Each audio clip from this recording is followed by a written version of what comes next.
खुलुमदी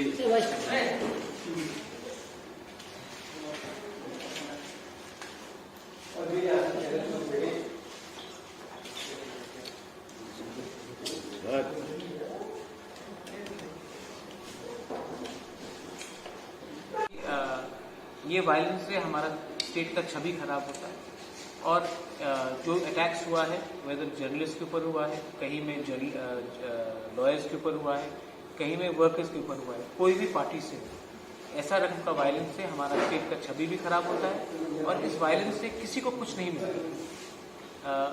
मुझे नहीं लगता है कि पॉलिटिकल पार्टीज को ये सब चीज़ को इनकरेज करना चाहिए और मुझे लगता है कि पुलिस को कोई भी गुंडा हो, कोई भी पार्टी से हो, उनके खिलाफ सख्त कार्रवाई करनी चाहिए and they should be arrest.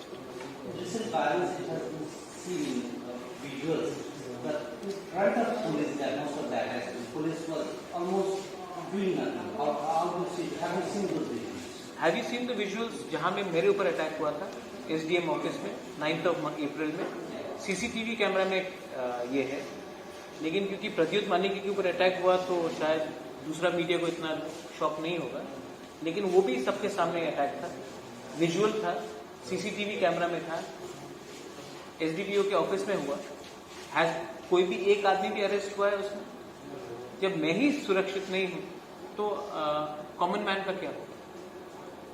इसके खिलाफ जब एक बार गुंडा लोग बच जाते हैं गुनाह करके तो उनके पास भी वो भी लैक्स हो जाते हैं और पुलिस को जब कहा जाता है कि डोंट अरेस्ट, तब इसमें क्राइम ही बढ़ता है। और इसके लिए मैं चाहता हूं कि एनी क्रिमिनल्स, कोई भी पार्टी से कहीं भी उनका वोट हो, they should be arrested. Violence करके किसी को कुछ नहीं मिलता है।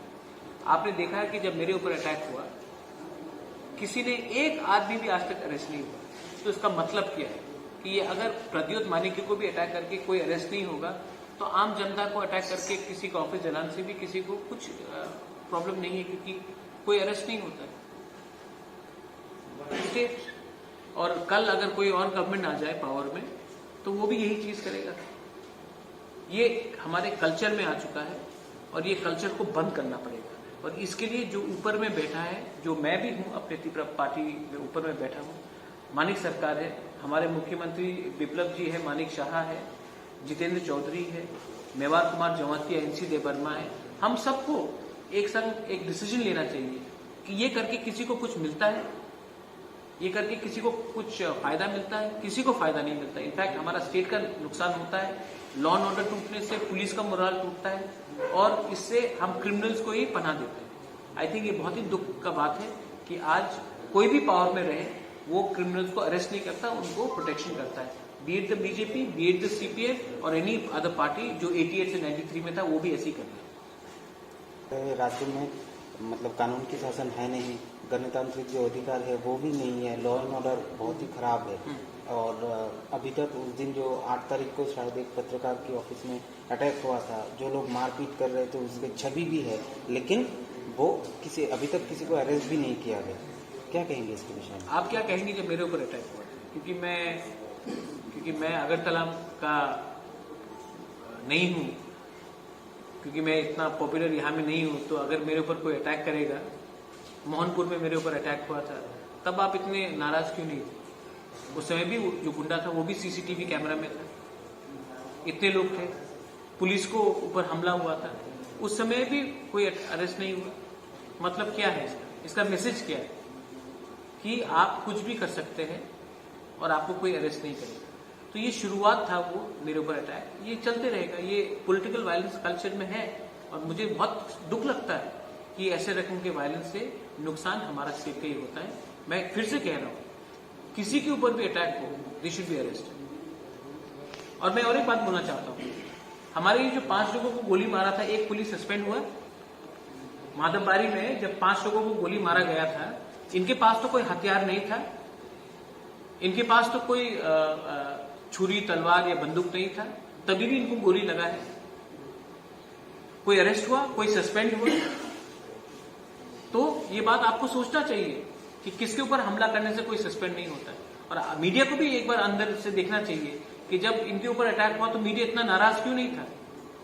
आज जब अगरतला में हो रहा था, क्योंकि एक बार आपने छूट दे दिया किसी को, प्रशासन को, तो वो प्रशासन वापस आपको मारेगा 2 बार, 3 बार, 4 बार, 5 बार।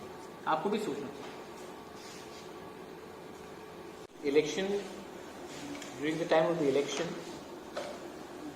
तीपरा मोथा ने एक कमिटमेंट दिया था कि हमारे जो माधवबारी में जिन लोगों को गोली लगा था, उनको गोली मारा गया था, उनका रिहेबिलिटेशन का प्रोसेस हम लोग शुरू करेंगे। इससे पहले हमने और एक प्रॉमिस किया था कि विश्वजीत देबबर्मा, पिंटूलाल चाकमा और मंत्रीलाल काइपिंग का फैमिली को भी एक हम लोग कॉम्पनसेशन देंगे। हमने माधवबारी के बारे में बात किया था। यहाँ में हमारे संग सुमित देबबर्मा, रवि कुमार देबबर्मा, बहुत देबबर्मा, शंकर देबबर्मा और मोतम देबबर्मा हैं। इन 5 लोगों को जब हमने सिटीजनशिप अमेंडमेंट एक्ट के खिलाफ जब हम लोग आंदोलन कर रहे थे, तो इनको गोली लगा था। एडीसी ने पूरा अपना काम करके इन 5 लोगों को हमने अब नौकरी दिया है।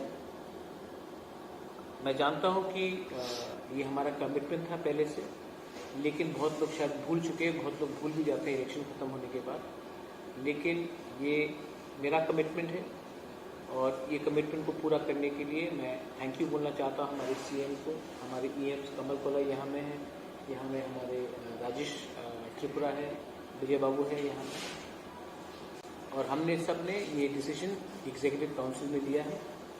और अब हमारे ये जो 5 लोग हैं जिनको गोली लगा था जब माधवबारी का प्रोटेस्ट हुआ था, उनको नौकरी दिया जा रहा है। I would like to congratulate and thank everyone for keeping our promise.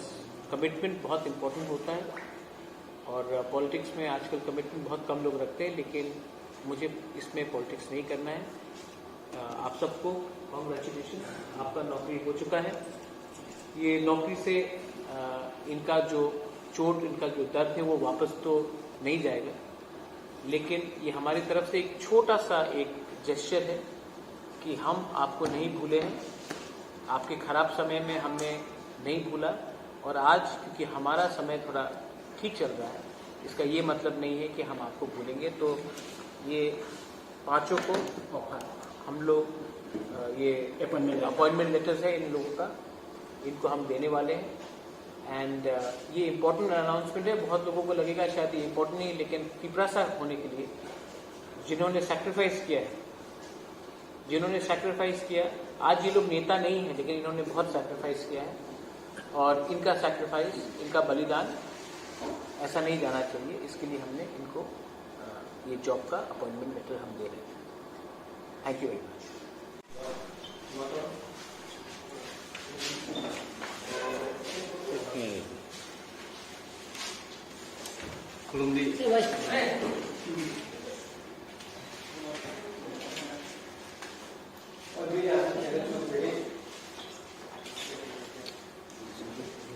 Good.